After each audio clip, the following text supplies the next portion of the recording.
Bonjour à tous, j'espère que vous allez bien. Aujourd'hui, on se retrouve pour le résumé habituel de la dernière émission de Fort Boyard avec l'équipe de Michael Landreau. C'est parti!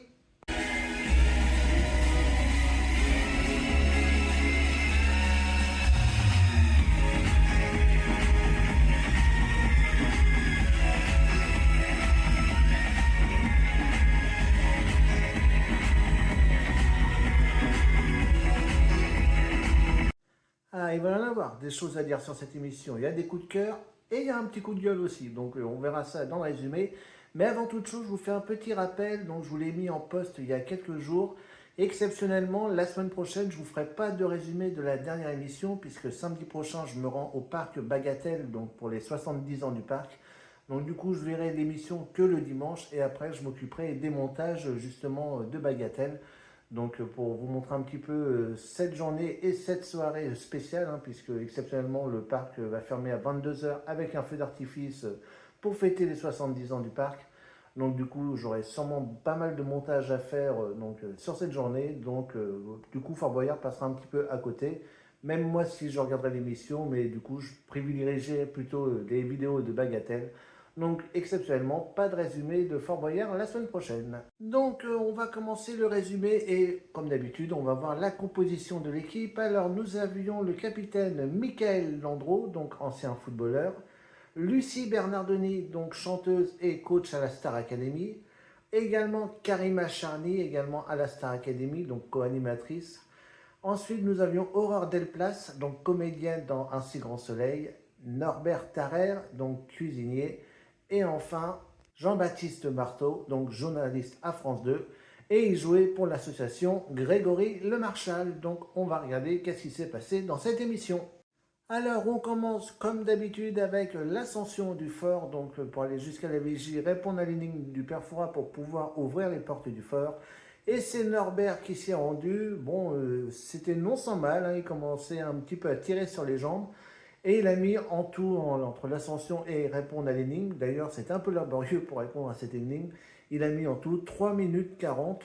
Donc ouais, il a un petit peu traînaillé, mais bon, l'essentiel c'est de trouver l'énigme et pouvoir ouvrir les portes du fort pour le reste de l'équipe. Et maintenant, on va voir la quête des clés, ce qui s'est passé. Alors, nous avons commencé avec la salle des machines et c'est Jean-Baptiste qui s'y est rendu. Alors, c'est un petit peu dur au début hein, pour trouver l'équilibre et juste au dernier moment, il a bien trouvé la technique. J'ai même cru qu'il allait louper la clé de peu, mais il a réussi à l'attraper au vol et du coup, eh bien, c'est une réussite donc pour cette nouveauté 2025 de la salle des machines. Donc, première clé pour l'équipe. L'épreuve suivante, c'est le Grand Boyard Hotel. Ça faisait un petit moment d'ailleurs qu'on ne l'avait pas vu celle-ci. Et c'est Michael qui s'y est rendu. Et Jean-Baptiste, ayant fait cette épreuve, lui a donné de très bons conseils. Donc à savoir prendre les valises deux par deux, les déposer au pied de l'ascenseur. Et une fois que toutes les valises sont arrivées, eh bien, il met tout dans l'ascenseur au dernier moment. C'est vrai qu'on gagne beaucoup de temps à faire ça. Il a suivi ses conseils à la lettre et ça a bien réussi. Et du coup, l'équipe récupère une deuxième clé.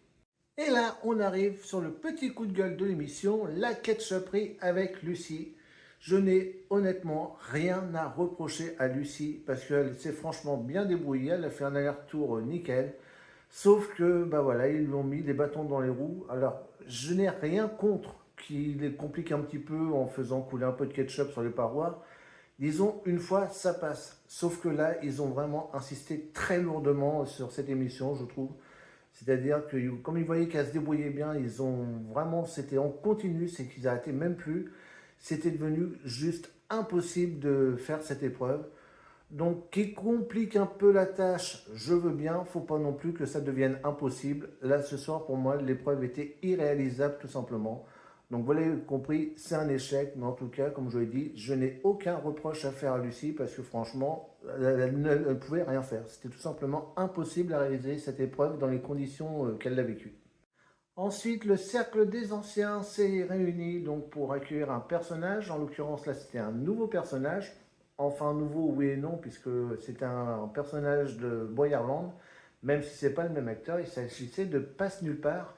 Donc bah, là, c'est un basketteur, alors, je ne sais plus son nom, je vais vous le mettre en bas de l'écran, qui fait 2,22 m et 145 kg. C'est un beau bébé, hein. Et du coup, eh ben, il a fait l'épreuve du tir à la corde et pour les affronter, eh bien, c'était Norbert et Horreur. Et franchement, ils ont fait qu'une bouchée de passe nulle part. Ils ont une très bonne technique et du coup, ils ont récupéré une troisième clé.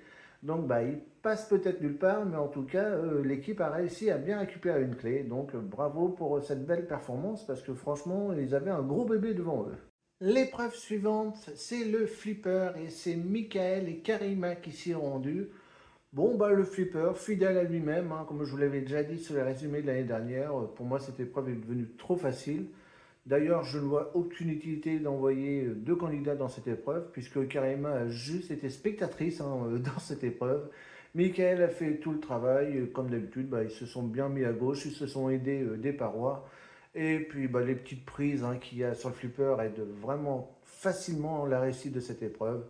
Donc bah, une nouvelle clé de réussite, mais de toute façon avec l'épreuve du flipper, je ne m'attendais pas vraiment à autre chose. L'épreuve suivante, c'était les planches de pirates et c'est Lucie qui s'y est rendue. Bon, bah là, on va pas l'excuser à chaque fois. Là, c'était vraiment une mauvaise méthode. Elle a mis beaucoup de temps d'ailleurs à comprendre l'épreuve. Donc là, c'était un échec. Mais là, désolé Lucie, là, il n'y a pas trop d'excuses pour ces planches de pirates. On continue maintenant avec l'épreuve de la banque et c'est Karima qui s'y est rendue. Alors elle a été très rapide à trouver le système pour faire exploser la partie du mur hein, pour accéder à la salle des petits coffres. Le problème, c'est qu'elle n'a jamais réussi à viser le système d'alarme avec le pistolet. Elle a tout visé à côté, donc bah, la grille ne s'est jamais ouverte. Donc je crois que c'est la première fois d'ailleurs qu'il y a un échec sur ce niveau-là. Donc pas de clé à la banque, et là c'était juste une question de viser. Ensuite, on arrive sur une épreuve que vous savez que j'adore, Viking, et c'est Norbert qui s'y est rendu. Bon, il était complètement frigorifié, hein, donc je confirme, l'eau était vraiment très froide, hein, au même ressenti. Donc Olivier Mine nous a dit qu'elle était à 4 degrés. Mais ça n'a pas empêché Norbert de défoncer le bloc de glace. D'ailleurs, la clé a volé. J'ai même cru d'ailleurs que la clé avait été encore cassée, mais non, elle est restée intacte. Vous savez que ça, c'est un petit peu le point faible de Viking, c'est que souvent les clés se retrouvent cassées. Non, là, elle a bien été intacte. Le bloc de glace était complètement détruit. Et bah, ça fait une nouvelle clé pour l'équipe. Ensuite, on a retrouvé le chasseur qui a donc kidnappé un membre de l'équipe. En l'occurrence, c'était Horreur. Et Horreur a fait l'épreuve de l'écartèlement. Et elle était en toute confiance, elle faisait même la maline, ce qui a bien énervé le chasseur d'ailleurs, il l'a bien repris une fois ou deux. Mais elle était tellement confiante en elle sur l'épreuve de l'écartèlement que bah, elle a réussi sans problème. Comme Olivier Mine a dit, c'était vraiment une balade de santé, donc une clé largement méritée à l'écartèlement. Et enfin, la dernière épreuve pour la quête des clés, c'est la double lutte avec Jean-Baptiste et Lucie. Et c'est dommage, hein, Jean-Baptiste s'est vraiment bien débrouillé. J'ai même cru qu'il allait dompter Big Boo. Mais malheureusement, bon, bah, c'est un échec. Lucie, c'est pas si mal débrouillée que ça non plus, hein, elle était vraiment pas loin non plus. Donc là, c'est vraiment un échec de peu pour cette double lutte. Donc ça fait un total de 6 clés, il en manque néanmoins une, et bien du coup ils vont la récupérer comme d'habitude au jugement. Et là c'est Michael, donc le capitaine, qui s'est sacrifié pour récupérer la septième clé et il a décidé d'aller chez Blanche et il a fait l'épreuve du chemin. Mais bah, malheureusement, pas assez agile, pas assez adroit et malheureusement Michael n'a pas réussi l'épreuve, donc du coup il part en prison jusqu'à la fin des aventures. Donc c'est parti pour la quête des indices et la première aventure, la maison de poupée. Je déteste cette aventure. De toute façon, moi c'est clair, si un jour j'irai, bon j'irai jamais évidemment, parce que c'est que les célébrités qui font l'émission, mais en tout cas c'est bien cette épreuve-là que je ferai jamais de ma vie. Donc voilà, dans cette maison de poupée où il faut toucher les migales, récupérer les indices, donc moi c'est juste impossible.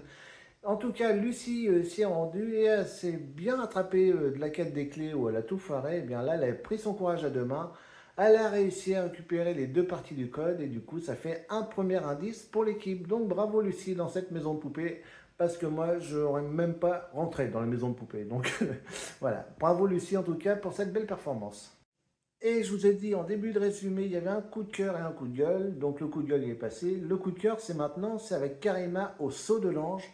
Donc il y a 2 ans, donc elle avait participé déjà à Fort Boyard et elle avait eu l'épreuve du saut de l'ange et malheureusement elle avait abandonné, elle était totalement tétanisée et elle a dit qu'elle voulait revenir sur le fort pour prendre sa revanche sur cette épreuve en hommage notamment à sa tante et aussi une pensée pour Grégory Le Marchal. Donc elle voulait vraiment prendre sa revanche sur le saut de l'ange et du coup bah, le père Fora a exaucé son souhait, donc c'est elle qui est retournée au saut de l'ange. Et ça a encore été très dur, hein. J'ai même cru qu'elle allait abandonner. Mais elle voulait absolument réussir cette épreuve pour sa tante et pour Grégory. Et bien, finalement, elle a réussi à sauter et récupérer un indice. Franchement, un grand moment d'émotion. Encore cette séquence avec Karima au saut de l'ange. Et voilà, elle a vraiment pensé fort aux associations et également à sa tante. Donc franchement, bravo Karima et un nouvel indice pour l'équipe. On continue avec le traditionnel repas chez Willy et c'est Jean-Baptiste et Lucie qui s'y ont rendus. Donc là, ils ont mangé des espèces de larves, donc ça avait l'air juste dégoûtant, ils n'en pouvaient plus tous les deux. En plus, ils ont eu les grandes portions avec le mini-jeu. Mais bon, ils ont tenu jusqu'au bout, ils ont réussi à tout manger. Et du coup, eh bien, ça fait un troisième indice pour l'équipe. Donc pour l'instant, le rythme est bon. Est-ce que ça va durer? C'est moins sûr. L'aventure suivante, c'est la cabine vertigineuse et c'est Norbert qui s'y est rendu. Et puis bah, là, il était pas loin de la réponse de l'énigme, mais il l'a pas trouvé et du coup, il a sauté dans le vide de la cabine. Bon, de toute façon, même s'il aurait répondu, il aurait sauté quand même, hein. On connaît le père Fouras. En tout cas, c'est un échec pour cette cabine vertigineuse. Et enfin, la dernière aventure, c'est le zoo et c'est Horreur qui s'y est rendue. Ça fait d'ailleurs un petit moment qu'on n'avait pas vu le zoo. Je crois que la dernière candidate qui l'avait fait, c'était Sandrine Dominguez, hein, pour l'émission spéciale des 35 ans. Et malheureusement, Aurore a juste manqué de temps parce que, bon, ouais, c'est vrai qu'elle était un peu. Bah, elle n'était pas totalement rassurée, hein. Donc elle a un petit peu traînaillé. Malheureusement, elle n'a pas eu assez de temps pour récupérer le dernier animal. C'était d'ailleurs un serpent, donc je sais plus, une couleuvre, je crois que c'est ça. Donc malheureusement, manque de temps pour mettre tous les animaux dans les bocaux. Donc encore un échec pour cette dernière aventure. Donc ensuite, c'était la libération de Michael et ils ont fait l'épreuve que j'adore, ou pas. Donc le Fury Room, donc vous savez où il faut tout casser dans la cellule pour trouver la clé. Et il a galéré pour la trouver cette clé et d'ailleurs c'est le premier candidat qui dépasse le temps autorisé. Il a mis 12 secondes de plus et donc ces 12 secondes seront retirées de la salle du trésor. Donc maintenant c'est l'heure du conseil et du coup le conseil va être encore plus important vu qu'il y a eu 12 secondes de perdu, il va falloir vraiment les récupérer. Et le premier duel c'est la feuille qui brûle et c'est Jean-Baptiste qui s'y est rendu. Il a bien tenu mais le maître du temps a tenu plus longtemps donc premier échec donc pour cette feuille qui brûle. Ensuite, un duel, ça faisait hyper longtemps qu'on n'avait pas vu non plus. Celui-là, c'était les anneaux. Donc, vous savez, il faut poser les anneaux en équilibre et celui qui fait tomber l'édifice perd. Et c'est Horreur qui s'est rendu sur ce duel. Et malheureusement, le maître a été très tactique et malheureusement, eh bien, Horreur a fait chuter l'édifice. Donc, c'est encore un nouvel échec au conseil. Et enfin, le dernier duel au conseil, eh bien, c'est Norbert qui s'y est rendu. Il a fait l'épreuve classique du bio. Et il a joué tactique, hein, c'est-à-dire qu'il ne donnait pas des grands coups au début, il faisait des mini-coups. Et il a attendu le coup final pour clouer le clou totalement. Donc enfin 15 secondes de gagner dans la salle du trésor, ce qui fait un total de 2 minutes et 32 secondes. En gros, ils n'ont rien gagné, ils n'ont rien perdu, hein, puisque le temps initial, c'est déjà 2 minutes 30. Alors ensuite, c'est la salle du trésor et alors là, panique à bord. Ils n'ont pas réussi à trouver le mot code avec les trois indices. Donc les indices étaient pain, bec et verre. Donc du coup, ils ont fait jusqu'à trois sacrifices. Donc là, c'est rare d'avoir autant de sacrifices. Donc les indices en sacrifice, on avait pan, traversière et enchanté. Et ils ont enfin finalement réussi à trouver le mot code qui était flûte. Et là, c'est là qu'ils ont été très bons, puisqu'ils ont perdu énormément de temps pour trouver le mot code. Mais ils ont été hyper efficaces, malgré qu'ils étaient que trois dans la salle du trésor pour la récolte des boyards. Et du coup, ils ont vraiment bien sauvé les meubles, ils se sont même très bien débrouillés, puisque pour l'association Grégory Le Marchal, ils ont récupéré la somme de 10 600 euros. Donc à 3 et avec le peu de temps qui restait, c'est franchement bien joué. Donc j'ai eu peur, hein. Quand j'ai vu le mot code, le temps qu'ils ont mis, je dis ils vont jamais avoir de temps pour récolter les boyards. Eh bien si, ils ont eu vraiment une bonne méthode, ils ont fait plein d'allers-retours en fait. Et voilà, 10 600 euros pour l'association Grégory Le Marchal, donc franchement, ils s'en sortent très bien. Donc voilà pour ce résumé de l'équipe de Mickaël Landreau pour l'association Grégory Le Marchal. Donc je vous rappelle, hein, pas de résumé la semaine prochaine, du coup on se donne rendez-vous dans 15 jours pour le prochain résumé. Et puis bah, cette semaine, je vais voir si je peux aller enfin au parc Astérix, hein. Il commence à me manquer ce parc, ça fait un moment que je n'y suis pas allé. Donc bah, on va voir selon la météo. Là, niveau temps, ça va aller vu que je suis en vacances. Donc là, c'est juste une question météorologique. Donc j'espère pouvoir y aller. Et dans tous les cas, je serai à Bagatelle, comme je vous l'ai dit, samedi prochain. Et je suis très impatient de retrouver ce parc, hein. Ça fait 3 ans que je n'y suis pas allé. Et là, en plus, c'est la soirée anniversaire. Donc, je pense que samedi prochain, je vais m'éclater. Et j'ai hâte de vous faire partager tout ça. Donc, moi, en attendant, je vous fais à tous de gros bisous. On se donne rendez-vous très très vite. Et puis, bah, prenez soin de vous comme d'habitude. Bisous tout le monde et à bientôt.